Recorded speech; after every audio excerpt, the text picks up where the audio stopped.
This is Stockholm, and up there beyond the Radisson Hotel, sorry, in front of the Radisson Hotel is the Central Station, and today is the marathon day. Yes, it's a pretty good day for the marathon day. It's pretty windy and it's not at all warm, in my opinion. I suppose that's better than having a roasting hot day.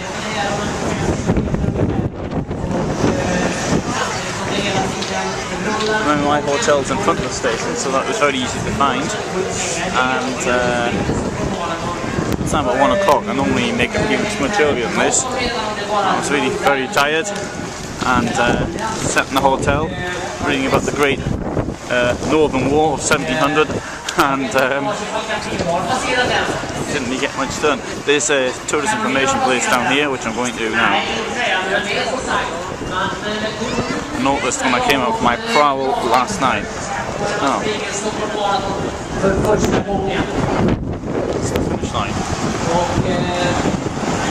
I read on the internet also that this marathon is considered by somebody, probably the mayor of Stockholm, to be the best of all the marathons. And it was on something out today. Oh, there we are, there's tourist information. That's very convenient, coming in by train or you're staying in the hotel opposite the station.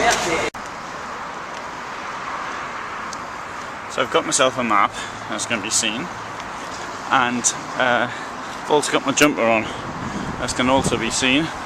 So bringing short trousers here, just a bit of extra weight in my bag, and what I'm going to do is I'm just going to have a bit of a prowl around and what have you. But now, coming up to this bridge here, I've got a photograph of me standing on this bridge in 1986. So maybe I can find someone to take a photograph of me, and I can compare the difference, what I look like then to what I look like now. Probably wearing the same clothes, so it should make it easier.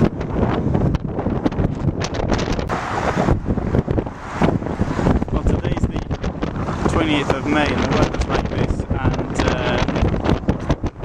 it could be the 28th of February. Well, maybe not here, it couldn't, but it could be in many places, and unfortunately, particularly think how nice it was last week.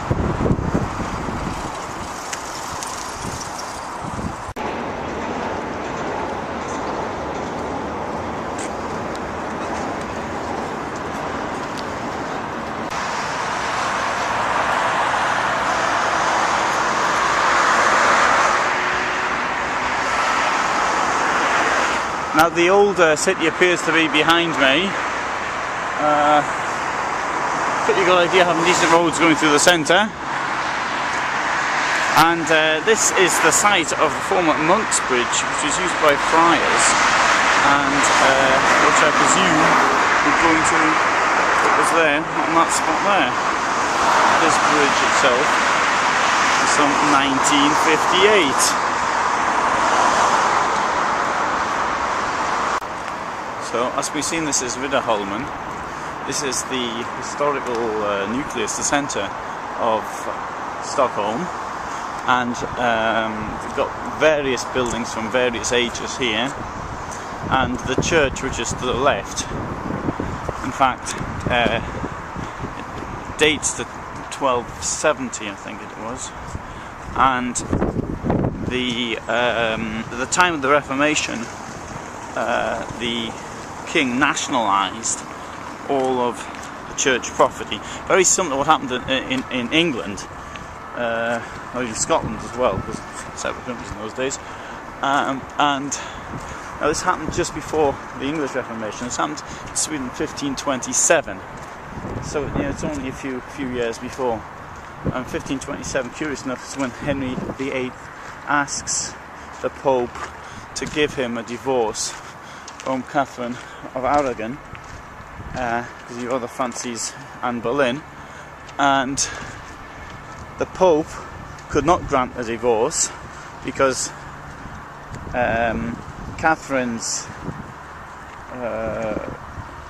she was the niece of uncle, I think it was Catherine's uncle. I can't remember the relationship between them now, but anyway, somebody Catherine's close family had occupied Rome and more or less had a knife to the Pope's throat. And having said that, as this in Sweden happened in 1527, Sweden was still a backwater. It was a nothing, even more of a nothing than England was.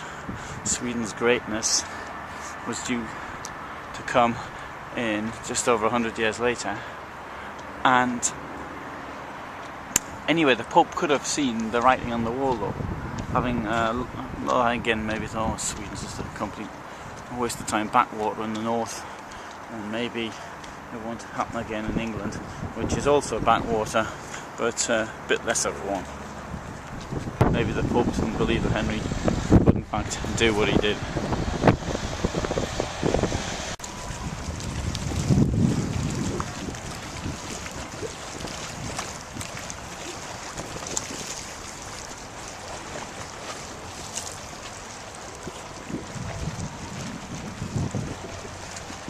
This building, see at the top there, really stands out.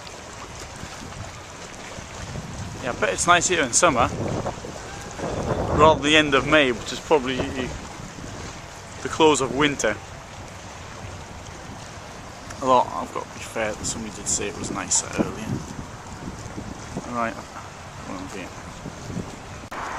So that building there is the Rangelska Palace, and 1697 the Royal Palace, which is behind me, a couple of islands behind me, was burnt down in a fire, and the king moved in here for 57 years. So that would have seen the sad days of Sweden when its empire was lost in the beginning of the 18th century. Well, that was a short-lived empire. The king would, of course, kept an eye on what was coming in at the waterfront. Charles XII. He became king sometime around then, although he was very young. And that was the main, it was one of the harbours.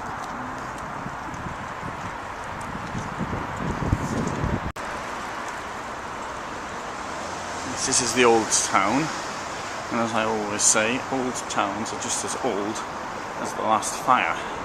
And here in Stockholm, fires were a major problem and a regular occurrence.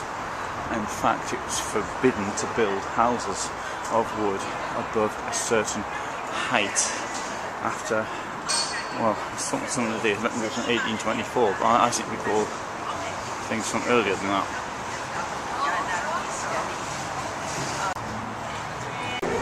So there's the world famous jazz and rhythm and blues bar, Stampin'. It's so world famous, I've never heard of it, but never mind, that doesn't prove anything. Probably everyone else in the world's heard of it.